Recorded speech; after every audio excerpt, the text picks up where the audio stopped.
नमस्कार बच्चों, मैं आपकी अध्यापिका मिसेस शरण परेरा आपका फिर से स्वागत करती हूँ। पिछले वर्ग में हम लोगों ने हमारे पाठ्य पुस्तक में से पाठ 7 यह कविता है पेड़ होने का अर्थ। यह कविता डॉक्टर मुकेश गौतम जी द्वारा लिखी गई है। इसे पढ़ना आरंभ किया था। हमने इस कविता का प्रथम चरण पूर्ण किया था। प्रथम परिच्छेद में हमने देखा था कि लेखक उनके घर के खिड़की से बाहर एक पेड़ को देखते हैं और पेड़ को देखने के बाद वो महसूस करते हैं कि पेड़ का अर्थ कितना महान है। आदमी पेड़ जैसा बन नहीं सकता है, लेकिन पेड़ जो है वो हमेशा हमें देने का काम करता है। यहाँ तक हमने पूर्ण किया था।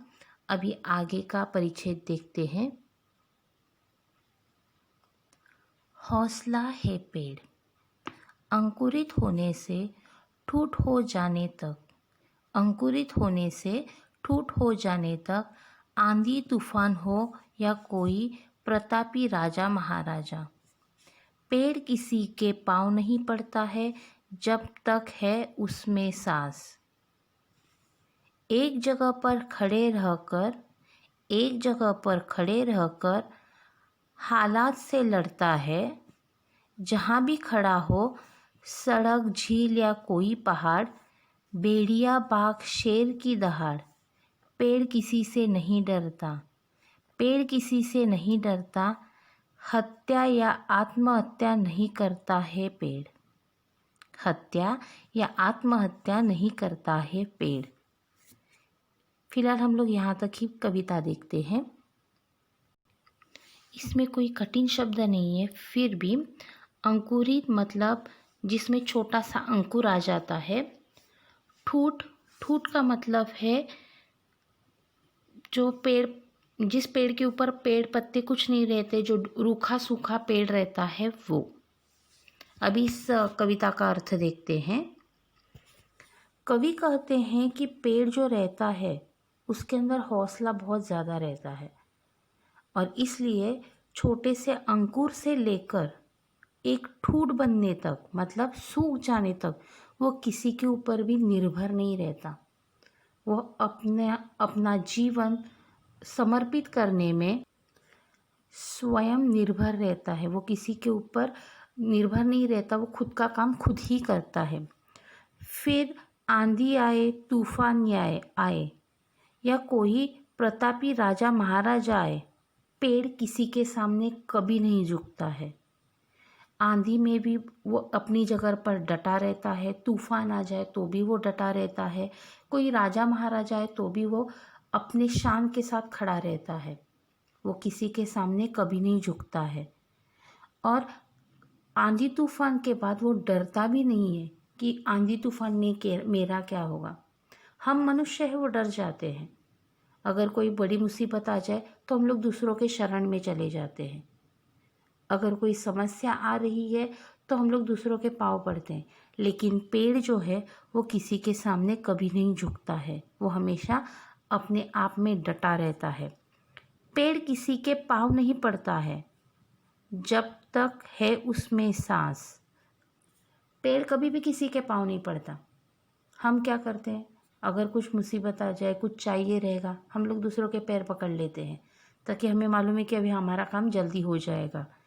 लेकिन पेड़ जो रहता है वो अंकुर से लेकर ठूठ बनने तक किसी के पैर नहीं पड़ता है या किसी के चरण स्पर्श नहीं करता है। एक जगह पर वो सालों तक खड़ा रहता है। आप लोगों ने देखा होगा कि कुछ पेड़ जो रहते हैं वो सैकड़ों साल पुराने रहते हैं। तो एक जगह पर खड़े रहने के बावजूद भी हालात से लड़ता रहता है। वो ये नहीं सोचता कि अरे मैं जिस पहाड़ पे हूँ यहाँ पे हवा का झोंका ज़ोर से आ रहा है, तेज़ आ रहा है, मुझे तकलीफ़ दे रहा है, यहाँ से दूसरी जगह जाना चाहिए। या मैं नदी के किनारे हूँ, यहाँ पे ज़मीन जो है वो फिसल रही है या ज़मीन जो है वो बह रही है, मैं यहाँ से कहाँ पे निकल जाऊँ। वो ऐसा नहीं सोचता। वो जहाँ पे रहता है वहाँ पर वो अपनी जगह पर डटकर खड़ा रहता है और हालात से लड़ता रहता है। कवि ने इस कविता के द्वारा हमें यही बताना चाहते हैं कि हम लोग जो है वो हालात से डर जाते हैं, और डरने के बाद हम लोग क्या करते हैं, दूसरे के ऊपर निर्भर रहते हैं या दूसरे की सहायता लेते हैं, लेकिन कभी भी उसका डट के सामना नहीं करते हैं। तो इसलिए उन्होंने बताया है कि पेड़ के जैसा तुम लोग भी अपनी जो भी कुछ परिस्थिति है उसका डट के सामना करोगे तो आप भी उसमें सफलता ज़रूर पा जाओगे। जहाँ भी खड़ा हो, सड़क, झील या कोई पहाड़, वो कहाँ पर भी खड़ा रहता है वहाँ पे वो डट के खड़ा रहता है। फिर वो सड़क के किनारे रहेगा, झील के किनारे रहेगा या किसी पहाड़ पे रहेगा। मैंने अभी आपको बताया कि वो अपनी जगह नहीं बदलता। हम लोग क्या करते हैं, हम लोग यहाँ से वहाँ, वहाँ से यहाँ भागते दौड़ते रहते हैं। क्यों? ताकि हम लोग खुद को महसूस या महफूज रख सकते हैं। लेकिन पेड़ जो है वो जहाँ पर रहता है वहाँ पर खड़ा रहकर अपने परिस्थिति का सामना करता रहता है। भेड़िया बाघ या शेर का दहाड़ हो, वो किसी से डरता नहीं है। हम लोगों ने अगर किसी खौफनाक जानवर को देखा तो भी हम लोग भाग जाते हैं। अगर बाघ को देखा तो हम लोग कोसों दूर भाग जाएंगे। लेकिन पेड़ जो है वो किसी से नहीं डरता, ना किसी जानवर से, ना आंधी तूफान से, ना किसी और बात से। पेड़ जो है वो हत्या या आत्महत्या नहीं करता है। हम लोग क्या करते हैं, अगर अपने जीवन में असमर्थ हुए तो हम लोग अपनी जान की कुर्बानी दे देते, खुदकुशी करते हैं। अगर हमें किसी चीज़ में नाकामयाबी आई तो हम लोग क्या करते हैं, हार मानते हैं और अपने जीवन का अंत कर देते हैं। लेकिन पेड़ जो है वो ऐसा कुछ नहीं करता। वो सिर्फ जो भी कुछ है उसका डट के सामना करता है। ना वो हत्या करता है और ना आत्महत्या। हम लोग हत्या भी करते हैं हमारी भाषा के द्वारा, हमारी विचारों के द्वारा, और कभी कभी हमारी कृति के द्वारा भी हम लोग दूसरे व्यक्ति को हत्या करने पे मजबूर करते हैं। तो पेड़ जो है वो ऐसा कुछ नहीं करता। वो क्या करता है, सिर्फ एक जगह पर खड़ा रह के अपना कार्य करता रहता है। आगे कविता देखते हैं। थके राहगीर को देकर छाँव व ठंड हवा, राह में गिरा देता है फूल, और कहता है इशारा उसे आगे बढ़ने का। पेड़ करता है सभी का स्वागत, देता है सभी को विदाई। गांव के रास्ते का वह पेड़ आज भी मुस्कुरा रहा है, हालांकि वह सीधा नहीं टेढ़ा पड़ा है। हालांकि वह सीधा नहीं टेढ़ा पड़ा है। सच तो यह है कि रात भर तूफान से लड़ा है। खुद घायल है वह पेड़, लेकिन क्या देखा नहीं तुमने, उस पर अब भी सुरक्षित चहचहाते हुई चिड़िया के बच्चों का घोंसला है। जी हाँ, सच तो यह है कि पेड़ बहुत बड़ा हौसला है। इसका अर्थ देखते हैं। कवि कहते हैं कि थके राहगीर जो है वो पेड़ की छाया में आकर बैठ जाते हैं। गर्मी के दिनों में जब बहुत ज़्यादा गर्मी रहती है, पेड़ के नीचे बैठने के बाद सुकून मिलता है। तो वो सुकून पाने के लिए जो राहगीर है वो पेड़ की छाया में बैठ जाता है। वो ठंडी हवा उसे बहुत ज़्यादा सुकून देती है। राह में गिरा देता है फूल। आप पेड़ के नीचे बैठोगे तो आपके ऊपर फूल पत्ते गिरा देता है, और करता है इशारा कि आगे बढ़ने का। पेड़ हमें हमेशा अपने जीवन में आगे बढ़ने के लिए प्रोत्साहन देता है। अगर हम लोग किसी राह पे चल रहे हैं, वहाँ पे मुसीबतें हैं, हम लोग पेड़ के नीचे थोड़ी देर के लिए रुक जाते हैं, और वहाँ पे बैठने के बाद हम लोगों को और अच्छा महसूस होता है, एक अच्छा सा जोश आ जाता है, हम लोग आगे के राह के लिए निकल पड़ते हैं। तो पेड़ हमें आगे बढ़ने का इशारा देता है। पेड़ करता है सभी का स्वागत। पेड़ के नीचे अमीर गरीब सब लोग आके बैठते हैं, पशु पक्षी सब लोग उसके नीचे आकर बैठते हैं, उसका आधार या सहारा लेते हैं। पेड़ सबका स्वागत करता है, वो कभी भेदभाव नहीं करता है। देता है सभी को विदाई, और जो भी उसके शरण में आता है वो उसके शरण में थोड़ी देर के लिए बैठने के बाद सुकून पाता है, और सुकून पाने के बाद वह आगे के रास्ते के लिए निकल पड़ता है। तभी पेड़ उसे विदाई देता है। गांव के रास्ते का वह पेड़ आज भी मुस्कुरा रहा है। हम लोग देखते हैं कि बहुत सारे पेड़, मैंने अभी आपको बताया कि कुछ पेड़ रहते हैं वो सैकड़ों साल पुराने भी रहते हैं। तो पेड़ जो रहते हैं वो रास्ते पर खड़े रहकर हम लोगों को मुस्कुराकर हम लोगों का स्वागत करते हैं। हम लोग अगर जा रहे हैं तो हम लोगों को विदाई देने का काम करते हैं। हालांकि वह सीधा नहीं, टेढ़ा पड़ा है। कभी कभी हम लोग देखते हैं कि रास्ते के ऊपर कुछ पेड़ आड़े टेढ़े गिरे हुए रहते हैं, लेकिन वो क्यों गिरा है, क्या हुआ है, उसके बारे में हम लोग सोचते नहीं हैं। तो यह सत्य है कि रात भर तूफान से लड़ा है। क्योंकि रात को जब हम लोग आराम से अपने घर में सोते हैं तो बाहर जब बारिश के दिनों में हवा चलती है, तूफान आता है, तो बेचारा पेड़ जो है वो उसका सामना करता है। और कभी कभी सामना करते समय वो थोड़ा सा कमज़ोर पड़ जाता है, और कमज़ोर पड़ने के बाद वो घायल होकर पेड़ जो है वो थोड़ा सा गिर जाता है। लेकिन क्या देखा है तुमने, उस पेड़ के ऊपर सब कुछ सुरक्षित रहता है। पेड़ के ऊपर फल रहते हैं, पंछियों का घोंसला रहता है, उस घोंसले में छोटे छोटे पंछियों के बच्चे रहते हैं, वो भी सुरक्षित रहते हैं। तो इसीलिए कवि मुकेश गौतम जी बता रहे हैं हमें कि पेड़ जो है वो हमें हौसला देता है कि तूफान से भी डरो, डरने के बाद अगर गिर जाएंगे तो भी अपना जो कार्य है वो करते रहो। और यही कार्य जो है वो आगे चलते रहने के लिए हमें पेड़ जो है वो प्रवृत्त करता है। पेड़ हमें बताता है कि अपना हौसला कभी मत खोना। अगर आप हौसला खो दोगे तो आप लोग आगे कुछ नहीं कर पाओगे। तो कवि हमें कहते हैं कि पेड़ जहाँ भी खड़ा हो, चाहे सड़क पर हो, किसी झील के किनारे हो या फिर पहाड़ के ऊपर हो, उसकी मनस्थिति एक जैसी रहती है।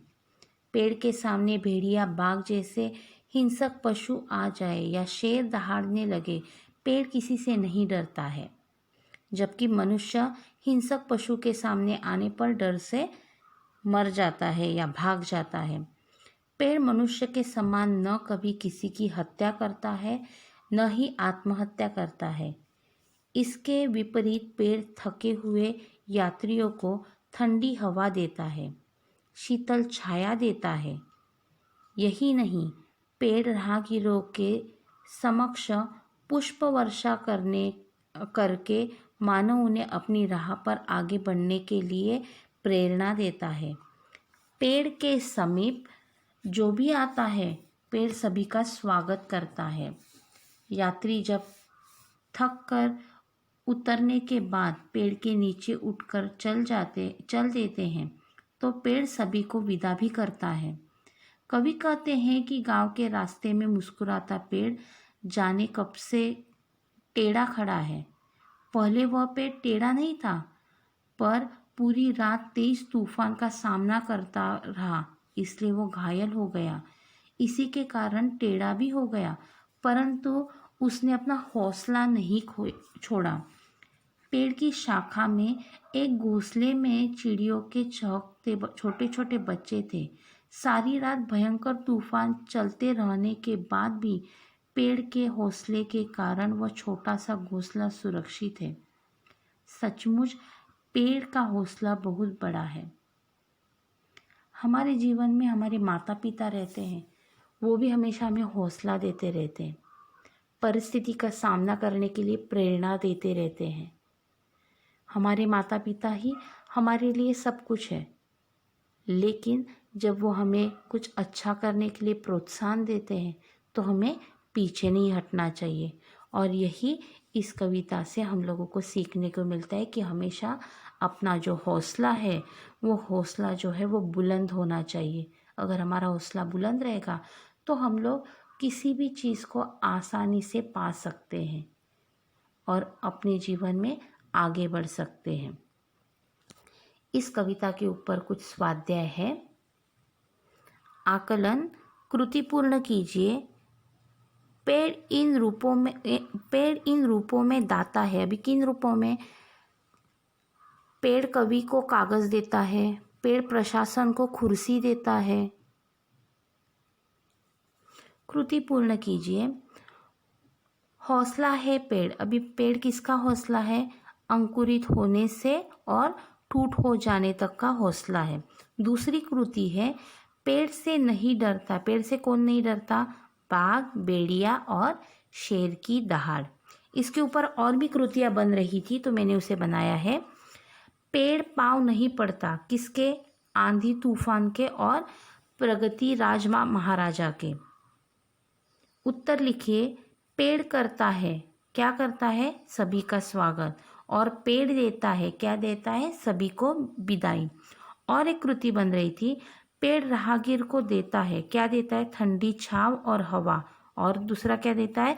राह में गिरा देता है, फूल गिरा देता है। इस पे शब्द संपदा है।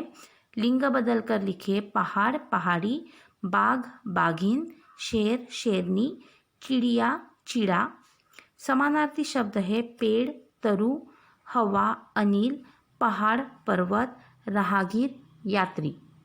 इसके ऊपर एक अभिव्यक्ति है। भारतीय संस्कृति में पेड़ का महत्व, इस विषय पर अपने विचार लिखिए। तो इसके ऊपर मेरे विचार कुछ इस प्रकार हैं। भारतीय संस्कृति में आदिकाल से पेड़ का महत्वपूर्ण स्थान रहा है। पेड़ों को देवताओं का स्थान दिया गया है। पेड़ों की पूजा की जाती है। उनके साथ मनुष्यों के समान आत्मीयता बरती जाती है। पीपल के पेड़ की पूजा अर्चना की जाती है। स्त्रियां उपवास करके उसकी परिक्रमा करती थी और जल अर्पण करती थी। इसी प्रकार केले के पेड़ के पूजन की भी प्रथा थी। तुलसी का पौधा तो आज भी अत्यंत पवित्र माना जाता है। बेल के पेड़ के पत्ते भगवान शंकर के मस्तक पर चढ़ाए जाते हैं। वातावरण की शुद्धता के लिए पेड़ अत्यंत आवश्यक है, क्योंकि हम जो वायु बाहर छोड़ते हैं, पेड़ उसे ग्रहण करके स्वच्छ और स्वास्थ्यवर्धक वायु हमें प्रदान करता है, मतलब प्राणवायु प्रदान करता है और हमें जीवन देता है। तो फिलहाल यहाँ तक ही। धन्यवाद।